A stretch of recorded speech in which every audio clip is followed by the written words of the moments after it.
Should you play Brawlhalla? I'm gonna tell you, just not right now. Because if I told you right now, you would not understand the integral role that Robert De Niro took in the making of this video. Brawlhalla, everybody. ドキドキしちゃる。 When I opened up Brawlhalla for the first time, I was like, holy shit, what is happening right now? Not because the game was absolutely amazing, but because the menuing Brawlhalla has to offer is a little overwhelming the first time around. Oh no! What is this? Cash grab! No! No! Then, as you take a moment to compose yourself... You need to chill the fuck out, bro. Oh, okay. I'm sorry. You start to find out what everything is, and the menu starts to feel like a nice breeze by the beach. This is absolutely pleasant, except for the fact that underneath this camera, I'm being eaten alive by crabs. The crabs are figurative representations of what's underneath the cool breeze that every free-to-play game has to offer, and that's different forms of cosmetic paywalls. At first, I was like, this game's probably made by the casino owner guy that they're going after in Ocean's 11, because from the looks of it, they do be trying to empty some pockets. They use the same sounds that you'd find on slot machines in their battle pass system, which is pretty fucked up. I'm not sure who's responsible for this, but this takes Cerebral hijacking to the next level. If you're like, this random YouTuber is a crackhead. You're not wrong. But the hijacking of your brain, due to sound, is scientifically proven in this published academic paper that talks about how noises that imitate winning cause one to play more, which in turn causes them to spend more. And I know a lot of you by now are like, Doki, what the fuck? I don't care about science or anything that has to do with games trying to take my money. Should I play the game or not? And to that I say, oh shit, okay, but please don't get your brain stolen, but okay. As I began to play the game more, I began to feel more for the developers at Blue Mammoth Games. Instead of seeing them as the guy from Ocean's 11, I began to see them as something else entirely. Something much more interesting. Robert De Niro from Casino.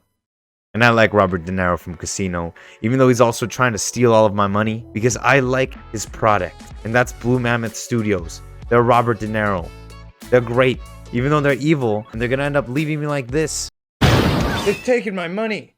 Why? They're great, and I like their product. Last week, I talked about games that's graphics looked like DeviantArt hentai fanfics of other games. And then for some reason, this week I throw myself at Brawlhalla, which looks like a hentai DeviantArt fanfic of itself. And it pains me to say this, I really like it. I love the character variety that the game has to offer, with there being a total of 52 characters to choose from. 52, wow. That's a lot of characters right there. The characters contrast the background delightfully. Maps look like they were crafted on a 2D Smash map creator, but they each have a unique texture applied to the foreground, which comes out crispy. The backgrounds are still images, but the artwork that the still images provides is beautiful and unique to the map that the player is on. The music's very okay. Overall, the graphics are simple, but it's the simplicity of the graphics that make up some of the charm that the game has to offer. Yes, it looks like it was animated by someone who created a Facebook game, but Blue Mammoth Studios did, in fact, make a Facebook game. Money! They want your money! So, it shouldn't come to much surprise that they made a game that looks like this, but that's not to say that the game looks bad at all. I mean, look at Jake the dog and Finn the human being all cute and deserving of all the kisses. We love Jake the dog. So cute. Hugh, if you know what I'm saying. Hit me up, Finn. Everyone looks as though they belong, and unceasingly, they add their own unique, alluring flair to the game. Brawlhalla also has KO animations that are super cool, but I'm probably never gonna buy one. Why? Well, do I look like the type of guy that wants to give anyone a satisfying death? Let's get into the different game types because holy shit, are they amazing. I started off my first game with some random guy on my stream being like, hey, I'm way better than you. Let me show you how it's done. Only to then realize that this person was only better than me because I'd never played the game and needed actual experience playing the game. He's probably a demon man that was trying to eat valuable minutes of my life. But soon after I was like, "Be gone, demon!" and started playing free-for-all, which went like this at first.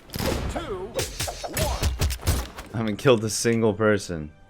Oh, terrible. Player 3 Awful. After I started to get a little bit better at the game and was straight shrekking kids left and right, this is when I started doing 1v1s to test the waters and see how far I could go. And for the most part, I continued to annihilate all the way into 1v1 ranked matches, except for a couple of times. No! No! No! Oh my god, I was doing so good. Some of you might be like, Doki, how the fuck are you so good at this game if you've never played before? Because I was a god at Super Smash Bros. Ultimate. Emphasis on was. I'm pretty, Yeah.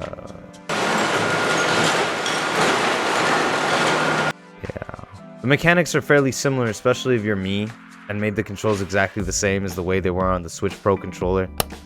I just realized that I accidentally inverted my controllers so they're nothing like Smash's controllers.